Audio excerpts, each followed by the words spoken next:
do, being your introductory speaker, is to introduce Israel. And what I want to do is to give you 5 key frameworks for understanding what Israel is, and hopefully as you experience everything that you experience in the next few days, this will help you make sense of it. One of the reasons that I feel this is necessary is that this is a place in a country about which much is talked and written, and there is a flood of details. But sometimes I think it's necessary to kind of leave the details for a moment and take a step back and kind of understand some of the bigger issues that make Israel what it is. So I'll jump right in, and I'll start with the first concept, and I think it's the most important one. It's the one that says that Israel was essentially a country that was born here. That Israel was a country that was born in people's minds. It was a vision. It was a dream, long before it became the modern state that you see before you and that you will learn later about its independence. Now, this sometimes strikes people as odd, because when we talk about Israel, we often emphasize tradition. We emphasize thousands of years of history of the Judaic people, the Israelites, the Hebrews in this land. So why am I saying that for the modern state of Israel to be born, it had to first be envisioned and dreamt? Well, the reason is that the modern state of Israel is born after an extended period, almost 2,000 years, in which the people of the kingdom of Judea, that were here 2,000 years ago, have been living in exile, dispersed in the world. Even though there was always a continuous Jewish presence in this land, the vast majority of Jews lived outside it for hundreds of years, nearly 2,000. Now, the Israelites, the Hebrews, always had a history of leaving and coming back, right? In the story of Exodus, Abraham's family goes down to Egypt. 400 years later, they come back as a people into this land. They establish the kingdom of Israel. After a while, brought down by the empire of Babylon, exiled to Babylon, returned by the Persians. So the story of leaving and coming back is very much part of the DNA. But this is still an extended period. It's 2,000 years. By the time that this entire period passes, the Jews, well, the idea of returning to this land, it becomes part of ritual, part of prayer. When a Jewish person celebrates a Passover Seder, they end it by saying to next year in Jerusalem. When a Jewish person gets married, they break the glass. They promise not to forget Zion, the name of Jerusalem, by extension, the name of the land. So it is part of Jewish ritual and prayer and culture and history. But no one really thought it was going to happen. The Messiah will come one day and make it. So for the modern state of Israel to be born, people had in many ways to rebel, to innovate. They basically had to say, look, enough with this passive waiting around, praying and hoping that God will send his Messiah. Those who rebel and innovate are also ones that even claim that there might not be even a God at all. And they're saying, look, there's no God. Stop waiting for him. If you want to change the course of history, do it on your own. It's up to you. We live in the modern era, the era that says that change is up to human beings, not through prayer, but through action. So the modern state of Israel is born out of this rebellion against a passivity, a notion that someone else will do it for us, a God and Messiah. It is about people taking charge of their own fate. And this is really the birth of Zionism, the political movement to bring about the modern state of Israel.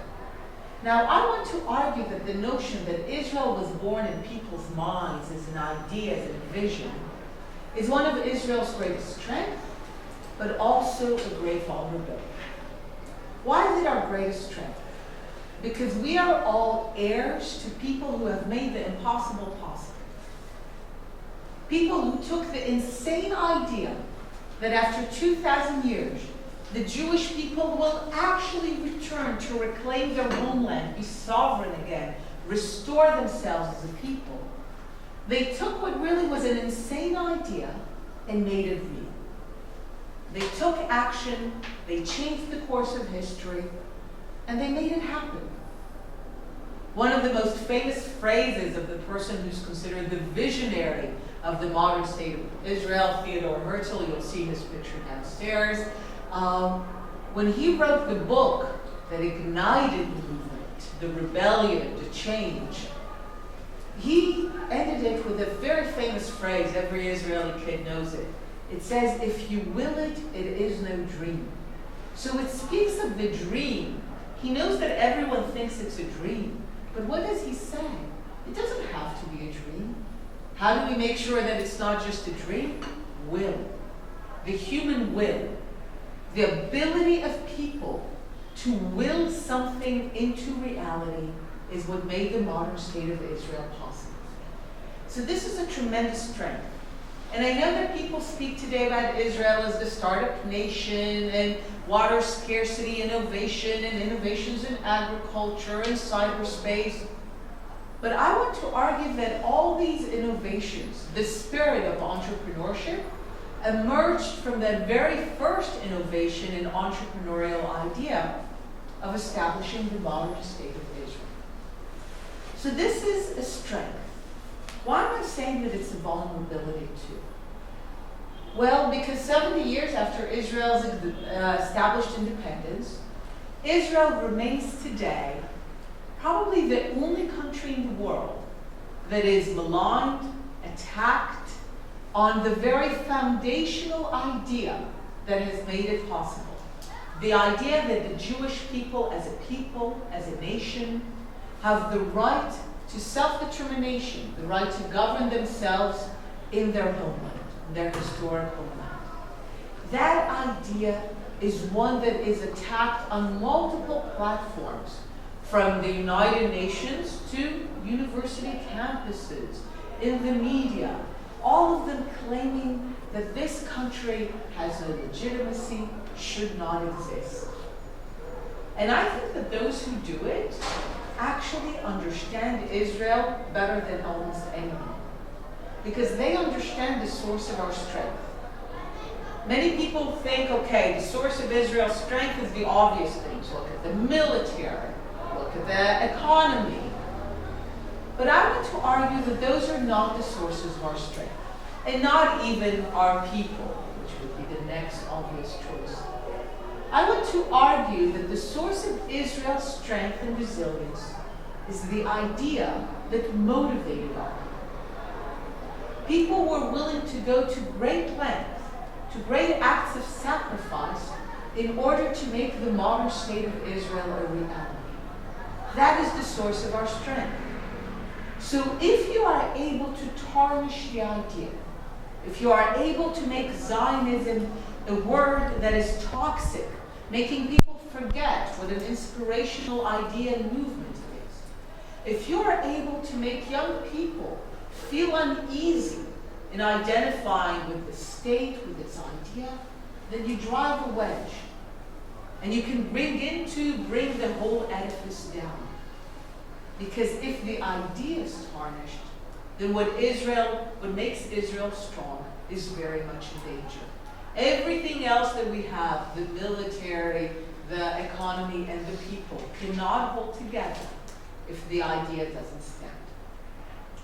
So that's the first concept that I want to introduce you to. The notion of Israel as an idea, first and foremost.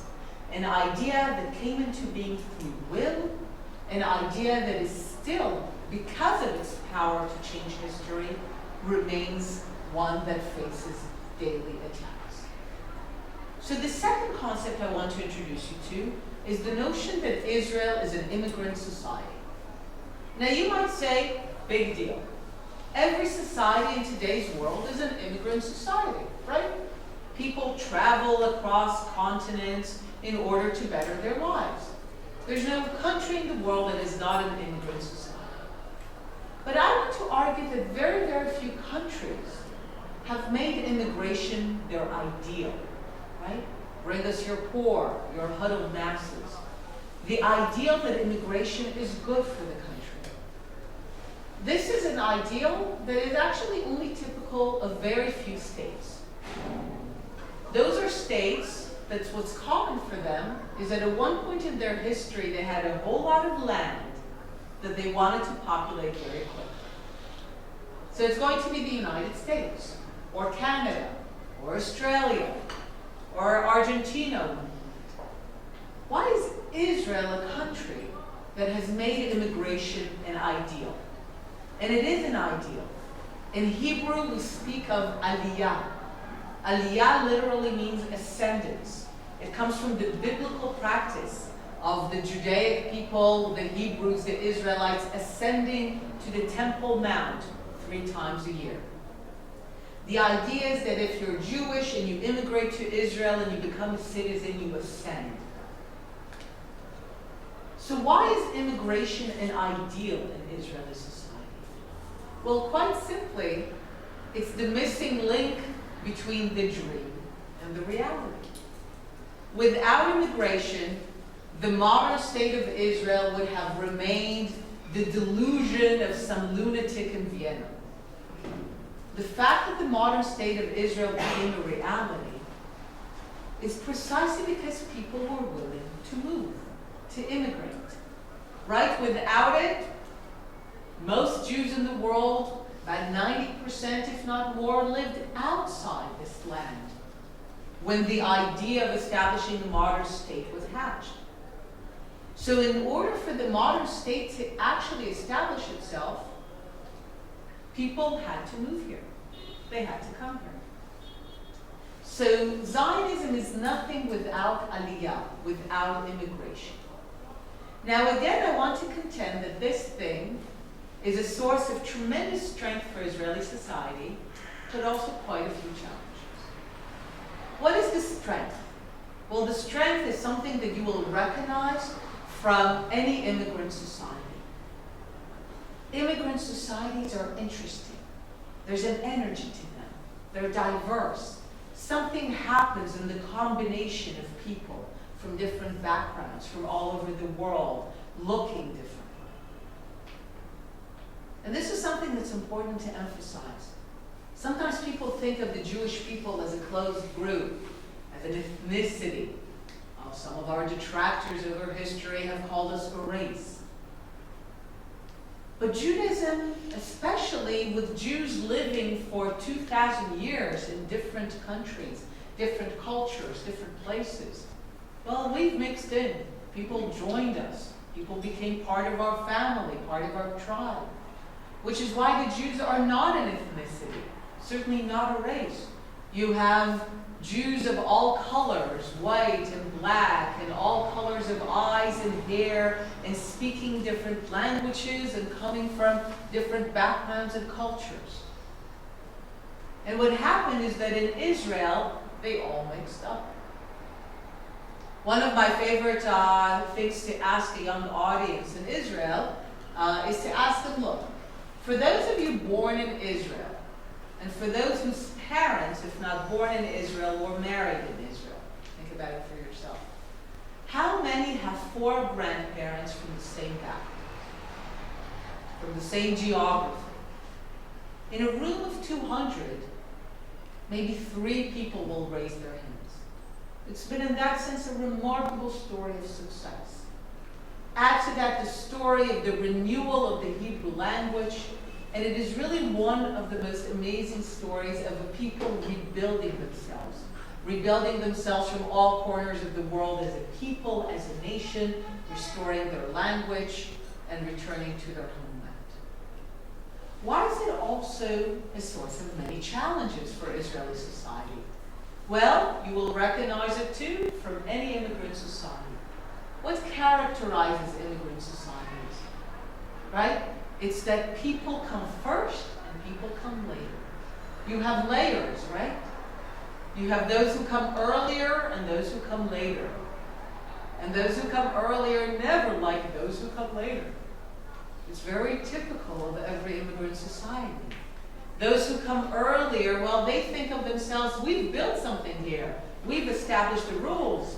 We bake the pie, so it's our pie. Those who come later, what do? Well, initially they play by the rules, right? They just came, they feel uncomfortable, they play by the rules.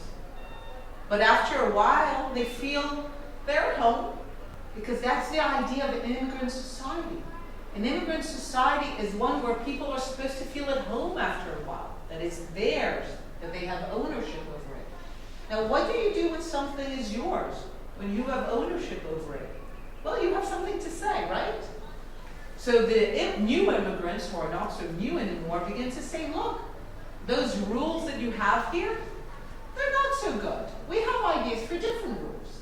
And we're baking the pie too, so we should get a bigger share. What do those who come earlier say? Oh, no. You're not changing the rules. These are good rules, and we've created them. And you should say thank you for whatever share of the pie you're getting. And a lot of this dynamic is part of Israeli society. This kind of back and forth between the various layers of immigration.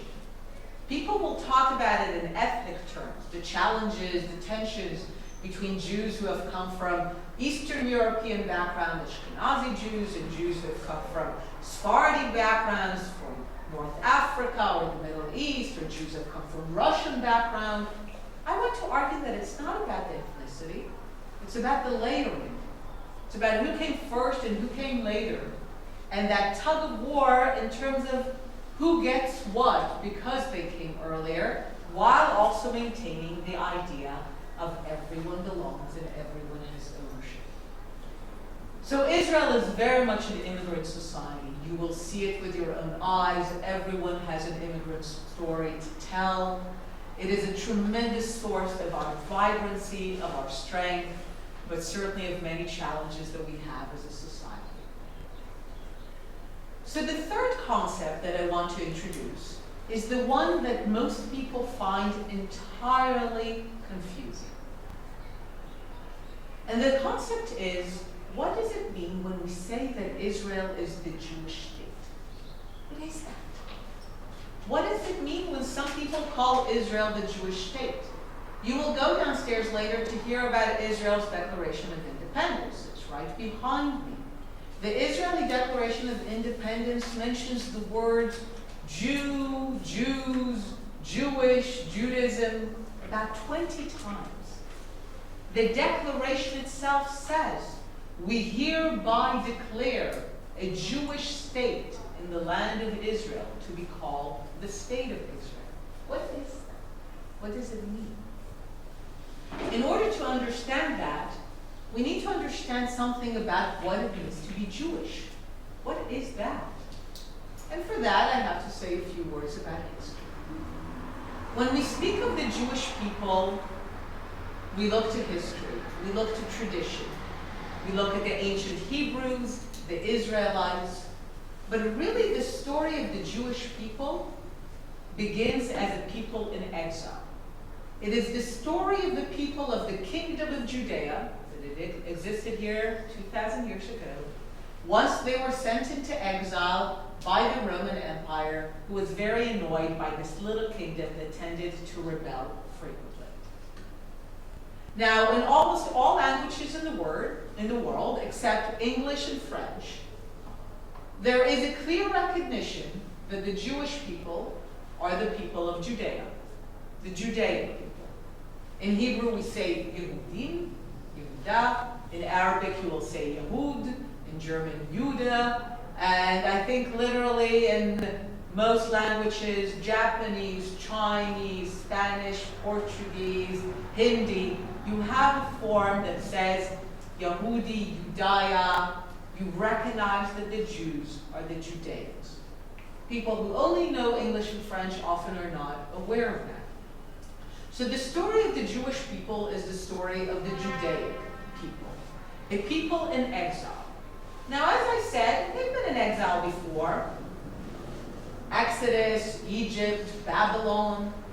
So when they were sent into exile by the Romans, they had a fairly probable idea that they will return.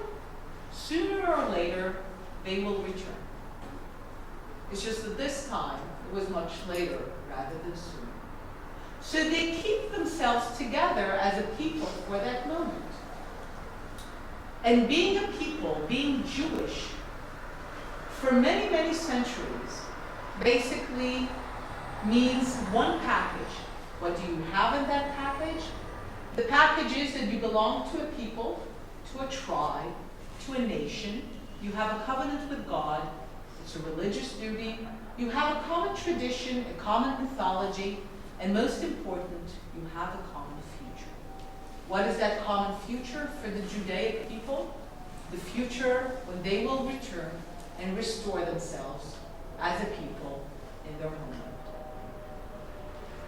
And during that time, out of the Judaic tradition, the Judaic modes of thought, two great civilizations emerged, Christianity and Islam.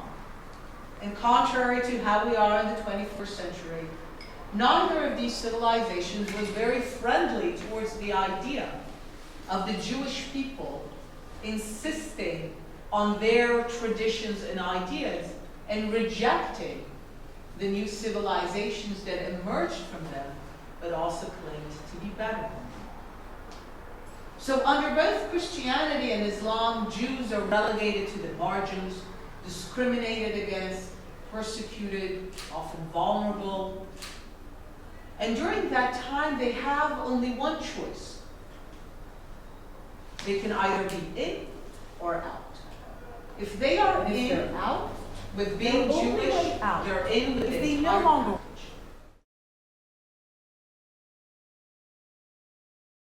They don't want to be vulnerable. They don't want to be discriminated against. How do they get out? Their only way out is conversion. Convert to Christianity, convert to Islam, and you can be part of mainstream society. Maybe you will be suspect, but perhaps your children and grandchildren will be fine. Obviously, a lot of Jews converted to Christianity and Islam. If they didn't, we'd be several hundreds of millions of Jews today. We're not. We're 16 million. So that means that the Jews who live today are by definition the descendants of those who didn't convert. Those who decided to stay in the people and the tribe and the nation. But that package of what it means to be Jewish began to be picked apart with the modern era. The modern era began to introduce a whole lot of revolutionary ideas. The ideas of the equality of humankind, the idea of the secular republic, the idea that rulers are not ordained by God, but by the people, by the nation. And under those ideas, most known in the French Revolution, the Jews are suddenly offered something amazing. They're being told that they are hereby emancipated. What does it mean to be emancipated? It means that they are told that they can be equal without having to give up being Jewish. For the first time in centuries, in millennia, the Jews are being told, look, you can be French. We have this new thing that says that we have a French republic, a French nation, a German nation, an Italian nation. It's no longer about the church. It's about the nation and the people. And you could be equal. You could be a citizen. And this is an amazing proposition for the Jews, that they can be equal without having to give up who they are. And a lot of Jews take it. They leave the ghettos, they go to the cities, they become French and German and Italians. When we speak of many Jewish achievements in literature, in art, in science, it comes from that era, the era of emancipation, of Jews leaving the marginalization of their societies. But there is a caveat. And the caveat is in the words of Napoleon to the Jewish people as he sweeps across Europe with the ideas of the French Revolution. He tells them this, look, as individuals you shall have everything, but as a people, nothing. Why as individuals everything, and as a people nothing? Because as individuals, the Jews can be citizens, equal. They will have what other citizens have. everything. But why, as a people, nothing? Because this is the moment that the French nation is born, the German nation is born, the Italian nation is born. Well, you can't have the Jewish nation be a part of it. So this is the moment in history when Jews are being asked to say that Judaism is only a religion, and that the national aspect of it, to set it aside. Now, a lot of people think that Judaism is a religion. It's a common mistake. It's wrong. Judaism is not a religion. The idea that Judaism is a religion emerges from a particular moment in history when Jews were asked to limit their identity to the elements of religion, prayer, and ritual, and to set aside the idea that they belonged to a nation and a people. This was picking apart the Jewish identity. I'll take questions at the end. This was picking apart the Jewish identity. And a lot of people realized during the era of emancipation that even though they were promised equality, the European nations around them couldn't do it. Because religion was no longer acceptable in the 19th century, they came up with a new idea. The idea that the Jews belonged to a different race, the Semitic race, from Shem, the son of Noah. Why did the Europeans call the Jews a different race, a Semitic race? Well, because they wanted to make it very clear that the Jews don't belong, that they're not Europeans. And Jews began to face continued discrimination, this time under the idea that they do not belong because they're of a different race. So a lot of Jews who initially believed in the promise of emancipation and equality said, you know what? The price that we paid in agreeing to say that Judaism is only a religion, that we're not a people, that we're not a nation, that was actually too high a price to pay. If anything, we're one of the world's first peoples and first nations. Our story of Exodus, what is that? It's the story of a nation and a people born. We have given the world the mythology of what it means to be a people and a nation. So you know what? If we're living in an era where peoples are rising to liberate themselves from empire, to govern themselves, what later became known as self-determination, then we, the Jewish people, have that right. And we will only be ever treated as equals by the world when we have a state of our own and we govern ourselves. And that is the birth of Zionism. And Zionism is born out of it as a very secular idea. That the Jews are a people and a nation, but it's not about God or religion. I am that kind of Jew. I call myself a devout atheist. A lot of Jews are. Judaism has no problem with atheism per se, because you do not need to profess faith or believe in a transcendental God to be Jewish. As part of the picking and choosing of the modern era, another way of being Jewish is having it about your belonging to a people and a nation, but not at all about religion. And a large share of Jews in Israel see themselves as Jews in that way. And there's a whole lot of other ways of being Jewish that became possible since the modern era. The moment that the package began to be separated, people could decide that they will combine the national and the religious. Or people said that they only want the religious and not the nation. You have religious Jews who reject Israel because they think people should not have rebelled. They should have continued praying and still wait for God and Messiah. There's a whole lot of ways of being Jewish ever since the modern era. So what does it mean then to be the Jewish state? Certainly when Theodor Herzl thought of the Jewish state, he thought of it as Jewish, not like Christian, not like Catholic, not like Protestant, not like Muslim.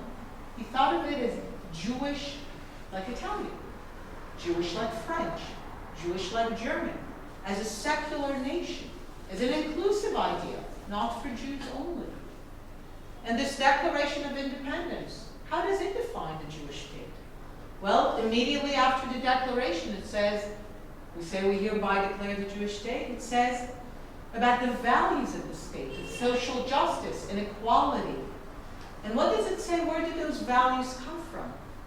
It says in the spirit of the Hebrew prophets. So the Jewish state is a secular state that takes its values from ancient traditions of social justice in the spirit of the Hebrew prophets. It's not an exclusivist idea. It's not for Jews only. It's open, inclusive, egalitarian. But then there are Jews who have exclusivist ideas about what it means to be the Jewish state. So who gets it right? Who has the right idea about what it means to be the Jewish state? Well, no one. What do Jews do? How do Jews determine what's the right way to be Jewish or the wrong way to be Jewish? What do? We argue, right? We debate. We have no pope. There's no one to arbitrate doctrine. So the only way that we determine what the Jewish state is by arguing, with everyone bringing their fiercely competing visions and interpretations to what it means. And this is, by the way, the reason that Israel is a democracy. Today, Israel is one of the world's oldest continuous democracies. It belongs to a small club of countries that have been continuously democratic from the day they were born. No civil wars, no military coups, no suspension of rights. How did we achieve that? By arguing, by debating, by developing that habit.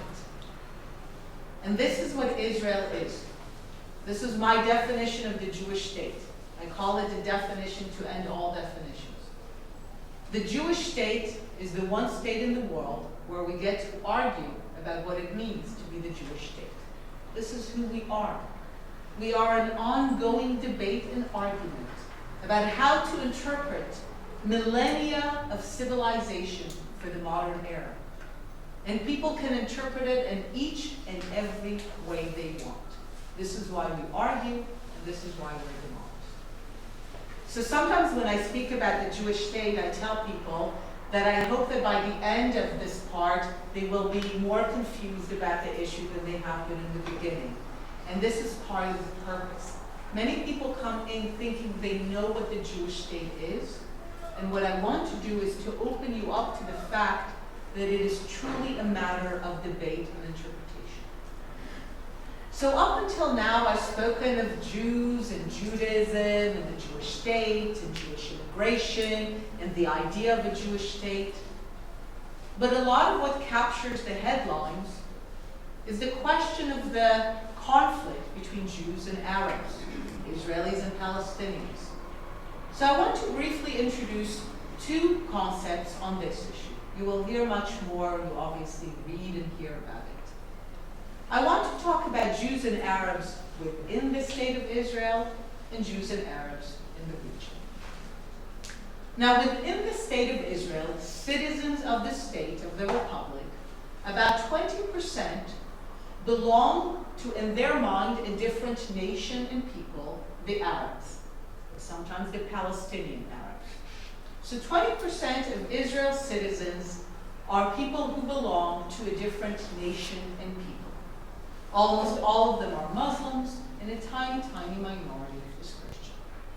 How did it come to be? How are they citizens of the Jewish state?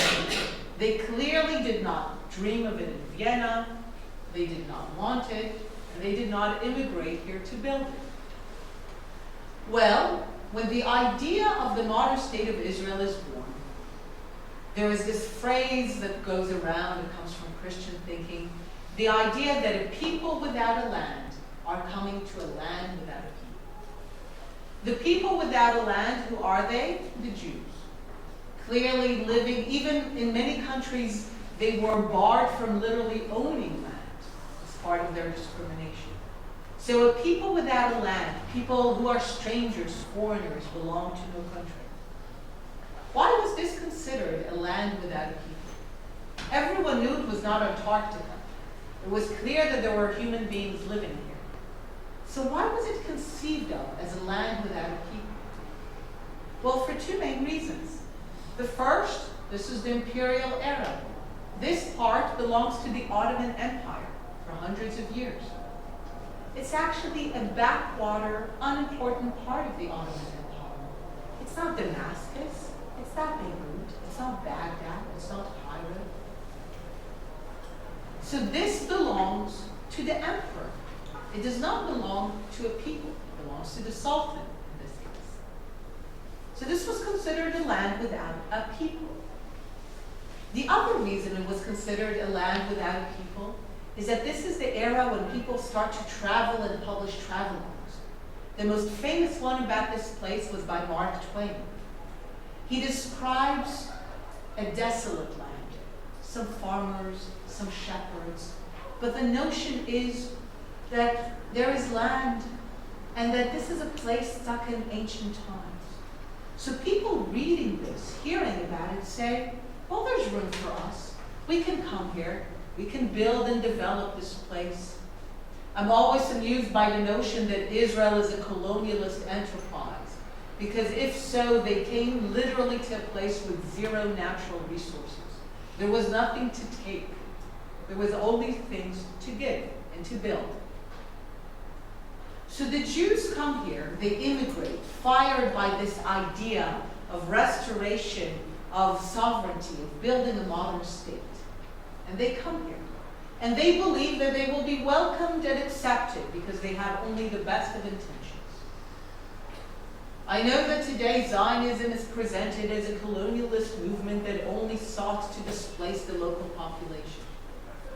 But read all the early Zionist writings. From the perspective of the Zionists, they expected to be welcomed.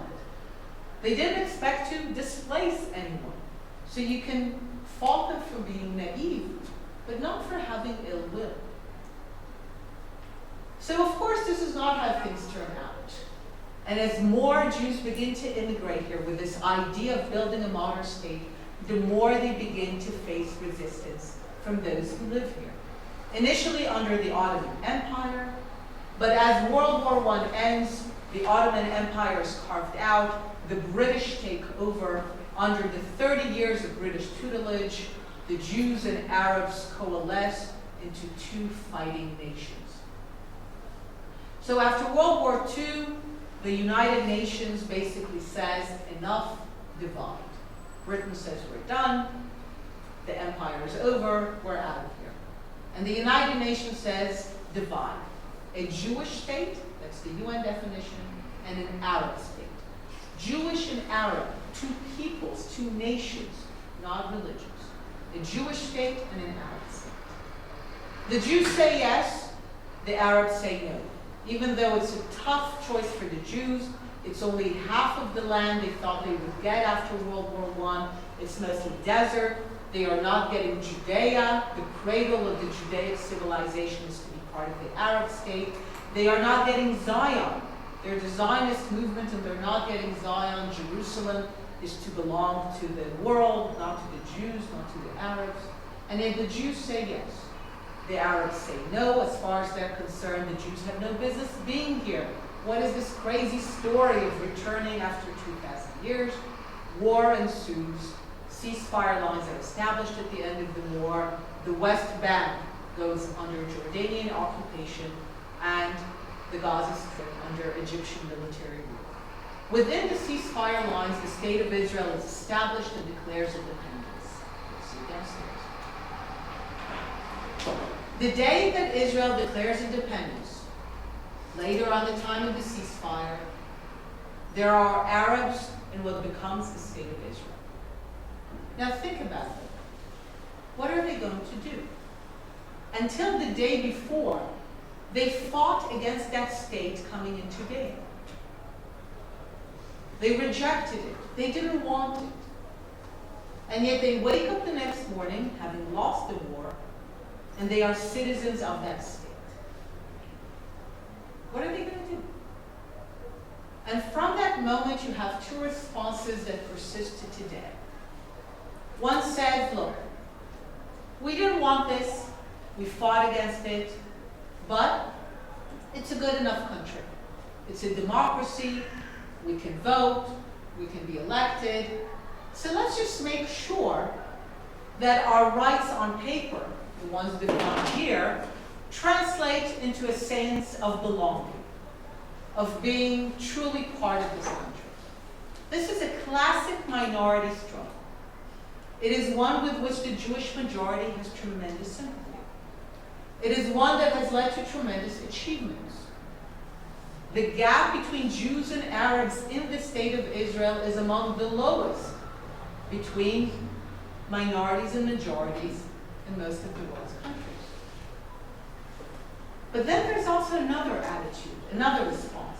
Sometimes in the same person might be torn, saying, look, not until this country ceases to be the Jewish state, until it is no longer committed to Jewish immigration, until there are no longer Jewish symbols in the public sphere, not until all of this disappears, can we feel that we belong, that it's our country.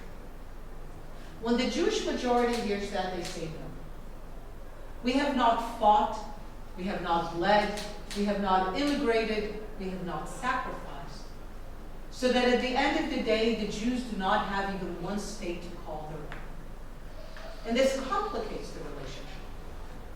I have a colleague who says that if you want to understand Jewish-Arab relations in Israel, he himself is an Arab, he says, look, you need to understand that within the state of Israel, the Jews are the numerical majority, but in their minds, they're the minority. The Arabs are the numerical minority, but in their minds, they're the majority. Now, if you zoom out into the region, since the day Israel was born, it's true. The ratio of Jews to Arabs in the region was 1 to 50 when we declared independence, 1 to 60 today. The Jews are a tiny, tiny, tiny minority in a predominantly Arab and Islamic region that is deeply hostile to the idea of a Jewish sovereign presence in this land. But it's not just about the region. It's about a mentality, a way of thinking. The Jews have spent millennia being a minority, a persecuted, a vulnerable. Their modes of thinking, their culture, even the famous Jewish humor, have all developed for a people living as a minority. You do not transition easily in history from centuries and millennia of having adapted to being a vulnerable minority to suddenly having the comfort and ease of being a majority. And the Arabs, think about it. Within the region, they are the only Arab minority. In a region where all countries are literally 100% Arab majorities. It's a humiliating experience. It's one that you do not easily adjust to being in. So sometimes I have to say that if you look at the various complications of Jewish-Arab relations within Israel, it is nearly a miracle that this relationship is not worse. And now I will end with the question of the Jewish-Arab conflict in the region. And I'll do it briefly. I'll just ask one question. What is it about? It's what many Israelis are asking. What is the conflict about? What are we fighting over?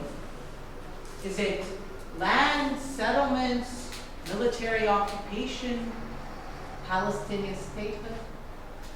I used to believe that that was the case. That the day that the Palestinians will have a state of their own in the West Bank and Gaza is the day we will have peace. But then I had to live through several instances, most notably in 2000 and 2008, when the Palestinians faced clear, distinct opportunities to have a state of their own in a negotiation with Israel, and they wouldn't say yes. Not only would they not say yes to having a state of their own in the West Bank and Gaza, they erupted into the kind of massacre, bloody mayhem where people were being blown to bits nearby in buses and cafes. And during that time, I was meeting with moderate Palestinians, only to realize that they would tell me things like, "You're not a people, you're only a religion. And you have no rights to this land. You made up a story that you somehow have a connection to." They were basically telling me that I don't belong here, that I have no right to be here in any way, shape, or form, within the Green Line, beyond the Green Line, that the Jewish people have no right to be a sovereign presence in this land. And the more I looked into it, the more I realized from the Arab perspective, from the Palestinian perspective, the conflict is still very much on their notion that we are foreigners, that we do not belong here, that we have come to a land to which we have no historical connection, and therefore we should leave. When Jews are called by Arab countries and nations colonialists, crusaders, it is all to say that we are temporary. And therefore it is worthwhile keeping the battle alive against us, because the notion is that one day we will go away. And there's no need to compromise with us, because we're a tiny minority with a crazy story about returning home after 2,000 years that will one day disappear. So if this conflict is really about such existential issues, about whether the Jewish people can be here at all, the vision of peace that I continue to hold is one in which there will finally be an Arab and even Islamic recognition that, as crazy as it is, the Jewish people are indeed an indigenous people who have come home. And therefore we very much have the right to a Jewish state. It is not an exclusive right, it is not a superior right. We don't have the superior and exclusive right to all of the land. But we very much have the right to be masters of our fate in some of the land, and they have the right to be masters of their fate in some of the land. And once that recognition sinks in,